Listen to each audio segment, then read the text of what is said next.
Hello everyone, welcome back to my channel. और आज का हमारा टॉपिक है जैविक वर्गीकरण। जैविक वर्गीकरण, जिसको हम लोग बोलते हैं बायोलॉजिकल क्लासिफिकेशन। बायोलॉजिकल क्लासिफिकेशन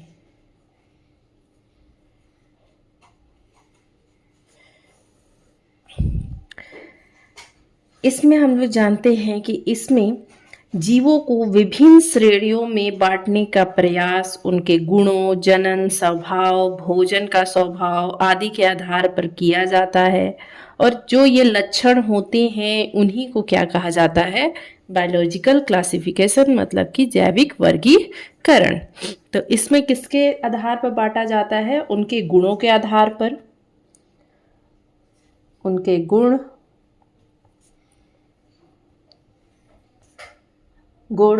जनन,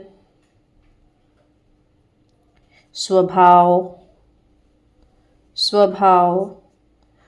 भोजन स्वभाव, मतलब कि भोज्य पदार्थ का स्वभाव, फूड हैबिट स्वभाव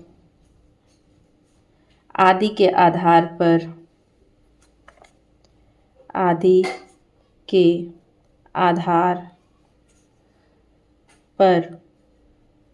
इनका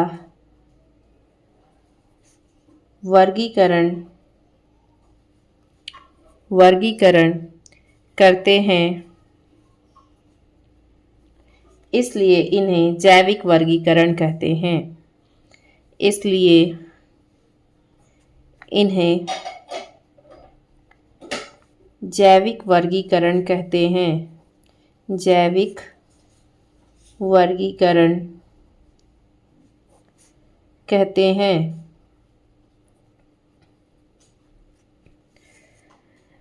मतलब कि उनके गुण कैसा जनन करते हैं, कैसा उनका स्वभाव है, उनका फूड हैबिट कैसा है, इस आधार पर अगर हम लोग किसी का वर्गीकरण करते हैं तो वो उनका क्या कहलाता है? जैविक वर्गीकरण। अब आता है इसके बाद वर्गीकी एवं क्रमिकी। वर्गीकी एवं क्रमिकी, taxonomy and systematics. Taxonomy and systematics.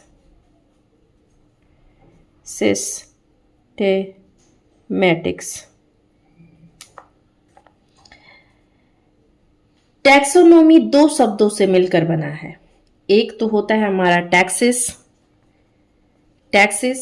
और दूसरा होता है नोमोस। टैक्सिस का मतलब होता है वर्गीकरण, अनोमोस का मतलब होता है आपका सिद्धांत। मतलब कि वर्गीकरण का सिद्धांत जो होता है वो क्या कहला रहा है? टैक्सोनॉमी। पौधों के वर्गीकरण को पादप वर्गीकी कहा जाता है। वैसे जीवों की पहचान जिनमें होती है, जीवों की पहचान, नामकरण तथा वर्गीकरण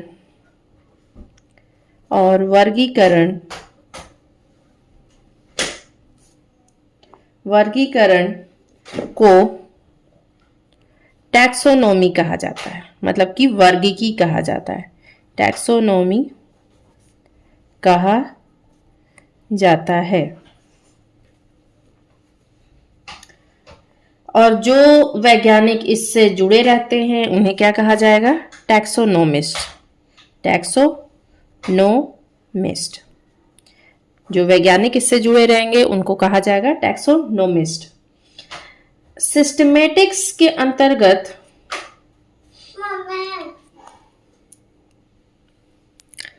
सिस्टमैटिक्स के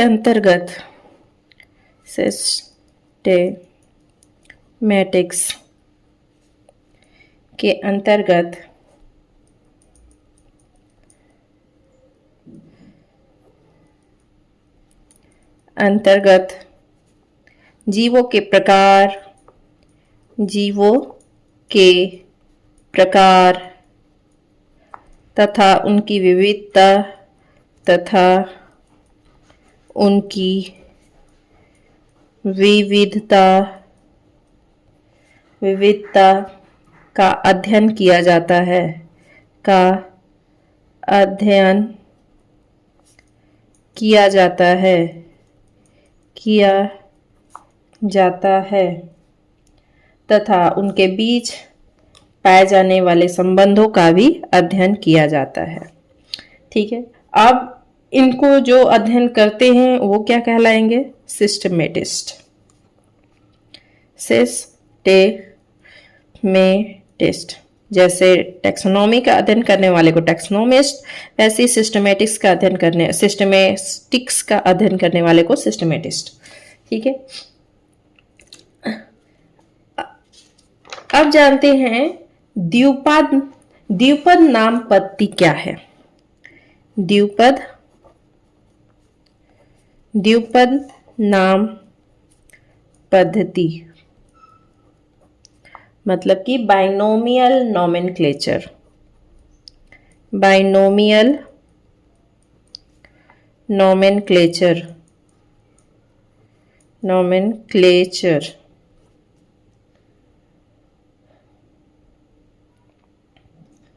किसी भी पौधे का वैज्ञानिक नाम अगर दो शब्दों से मिलकर बना होता है तो क्या कहलाएगा? द्विपद नाम पद्धति। इसमें क्या होता है कि जैसे पौधे का नाम है, पौधे मान लो गुलाब है, तो उसका वानस्पतिक नेम जो होगा वो होगा रोजा चिनेसिस। द्विपद नाम पद्धति में कि ये दो नाम से मिलकर बना होता है। ठीक है, दो नाम, दो पद वाले नाम होते हैं। जैसे हमारा हो गया आम का मैंगो, तो मैंगो का हो जाएगा मैंगी फेरा इंडिका। और इन नामों को लिखने का भी एक तरीका होता है। नामकरण के अंतर्राष्ट्रीय मान्यता प्राप्त नियमों के अनुसार जीनस एक ऐसा समूह है जिसमें संबंधित स्पीसीज होती है और जिनमें बहुत से गुण समान होते हैं। जीनस का जो नाम होता है, स्पीसीज ये है और जीनस। तो जीनस का जो नाम होता है वो हमेशा बड़े अक्षरों से शुरू होता है। जैसे मैंगीफेरा में एम जो है वो कैपिटल लेटर से लिखा गया है। स्टार्टिंग जो होगी हमेशा कैपिटल लेटर से होगी। और स्पीसीज के नाम का जो पहला लेटर होता है वो हमेशा छोटा होता है। मतलब कि स्पीसीज जो होगा वो हमेशा स्मॉल लेटर से स्टार्ट होगा। तो एक ही इसमें क्या रहता है कि एक कैपिटल लेटर से लिखा होता है और दूसरा स्मॉल लेटर से। कोई भी नाम हम लोग ले लें, जैसे मान ले आलू, ठीक है, पोटैटो का, तो इनका वैज्ञानिक नाम है सोलेनम ट्यूबेरोसम।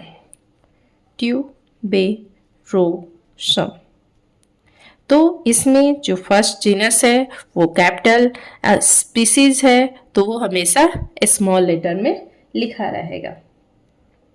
और भी बहुत सारे वानस्पतिक नाम हैं, जैसे कि गुलाब है, गुलाब का आपका हो जाएगा रोजा चिनेंसिस। ठीक है, तो इस तरह से मतलब कि ये दो पद नामों से मिलकर बनाता है, इसीलिए इनका नाम क्या है? द्विपद नाम पद्धति, बाइनोमियल नोमेनक्लेचर। ठीक है, सबसे पहले द्विपद नाम पद्धति किस वैज्ञानिक ने दिया था? तो वो थे कैरोलस लिनियस। Carolus Linnaeus. इसी तरह से आता है हमारा त्रिपद नाम पद्धति। त्रिपद नाम पद्धति भी होता है। त्रिपद नाम पद्धति, इसमें कुछ स्पीसीज की छोटी इकाइयों जैसे कि वैरायटी में विभक्त हो जाए। अब स्पीसीज की वैरायटी में विभक्त हो जाएंगे। जैसे मान लीजिए होमोसेपियंस था ह्यूमन का, ठीक है, ह्यूमन का नाम, ह्यूमन का द्विपद नाम पत्ती था हमारा होमो सेपियंस, ठीक है, होमोसेपियंस। अब इसका वैरायटी हो जाएगा आपका यूरोपस, तो ये है हमारा त्रिपद नाम पत्ती, मतलब कि स्पीसीज का एक वैरायटी उस पे ऐड किया जाता है, जिसके फलस्वरूप वो कौन सा पत्ती बन जाता है, त्रिपद नाम पत्ती। अब आता है नामकरण। नामकरण किस प्रकार होता है? जो वैज्ञानिक नाम है उनका नामकरण मतलब कि नॉमेनक्लेचर किस प्रकार से होता है? नॉमेनक्लेचर जीवों के समूह का नामकरण तथा इन नामों को संचालित करने के लिए नामकरण अंतर्राष्ट्रीय नियमावली के अनुसार होता है। अगर बात करेंगे पौधों की, तो पौधों का नामकरण करते हैं कौन? तो ये होता है वानस्पतिक नामकरण के अंतर्राष्ट्रीय नियमावली द्वारा। वानस्पतिक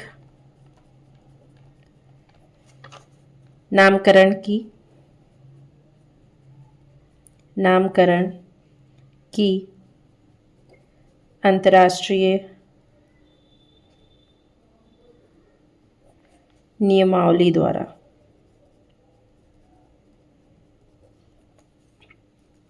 अगर जंतुओं का हो तो इसी तरह से जांतव नामकरण के अंतर्राष्ट्रीय नियमावली द्वारा, ठीक है।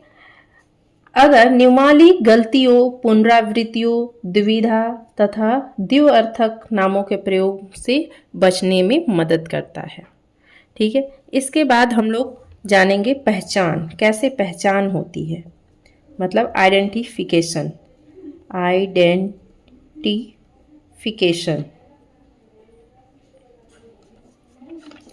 पहचानने में हम पहले से निर्धारित वर्गीकरण की योजना में सजीव का उचित स्थान सबसे पहले निश्चित करते हैं।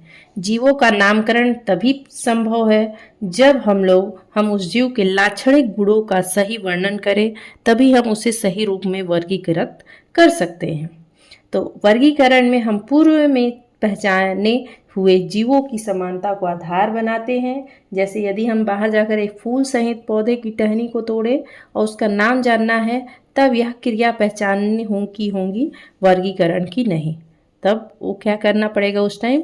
तो हम लोग क्या करेंगे, क्रिया को पहचानेंगे उस टाइम और उसका वर्गीकरण नहीं करने लगेंगे। तो इसलिए identification is the determination of correct name and position of an organism within a system of classification, ठीक है। क्या है? हम लोग करेक्ट नेम, सही नाम,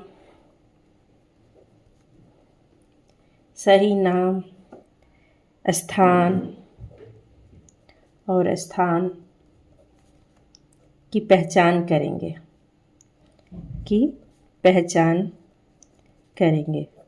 सबसे पहले कि उसका क्या नाम है, वो कहाँ किस स्थान पर है, वो उसकी हम लोग पहचान करेंगे, आइडेंटिफिकेशन करेंगे।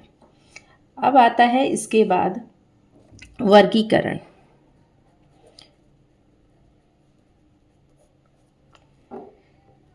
अब हम लोग जानेंगे कि अगर हम लोग उसको पहचान गए हैं कि क्या है, तब हम लोग उसको क्या करेंगे, वर्गीकरण करेंगे।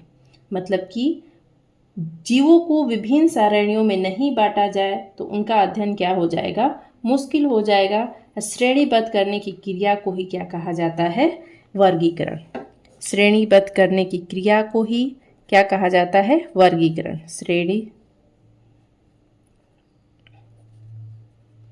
श्रेणीबद्ध करने की क्रिया को वर्गीकरण कहते हैं।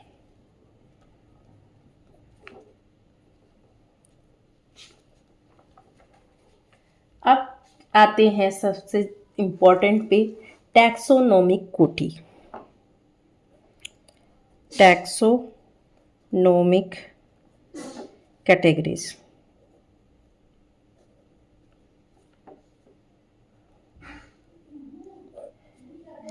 इसमें क्या होता है कि सभी जो कोटियाँ होती हैं वो मिलकर एक टैक्सोनॉमिक पदानुक्रम बनाती हैं, और इसमें जो मूल इकाई होती है वो होता है हमारा टैक्सॉन। तो सबसे पहले इसका पदानुक्रम के बारे में बात करेंगे। पदानुक्रम, तो सबसे पहले क्या आता है? तो सबसे पहले बांटा गया है इसको किंगडम में। किंगडम मतलब कि जगत। फिर आता है डिवीजन, डिवीजन। फिर आता है क्लास, वर्ग। फिर आता है ऑर्डर, फिर फैमिली,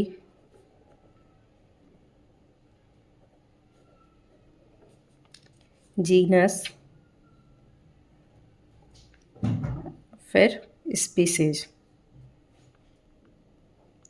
तो इस तरह से हम लोग जानते हैं कि टैक्सोनॉमिक कैटेगरी क्या है। सबसे जो हाईएस्ट पर होते हैं वो किंगडम, उसके बाद आता है डिवीज़न, डिवीज़न के बाद क्लास, क्लास के बाद ऑर्डर, ऑर्डर के बाद फैमिली, फैमिली के बाद जीनस, जीनस के बाद स्पीसीज। तो अब ये यहाँ तक ये जो बेसिक बायोलॉजिकल क्लासिफिकेशन है यहाँ तक हुआ। अब इसके बाद हम लोग जानेंगे कि स्पीसीज क्या है, जीनस क्या है, फैमिली क्या है, ऑर्डर क्या है, क्लास क्या है, डिवीजन, किंगडम। तो ये आगे के हम लोग क्लासेस में जानेंगे। तब तक के लिए थैंक यू सो मच। अगर आपको ये वीडियो अच्छा लगे तो प्लीज़ मेक श्योर आप इसे लाइक करें, शेयर करें एंड सब्सक्राइब करें। Thank you.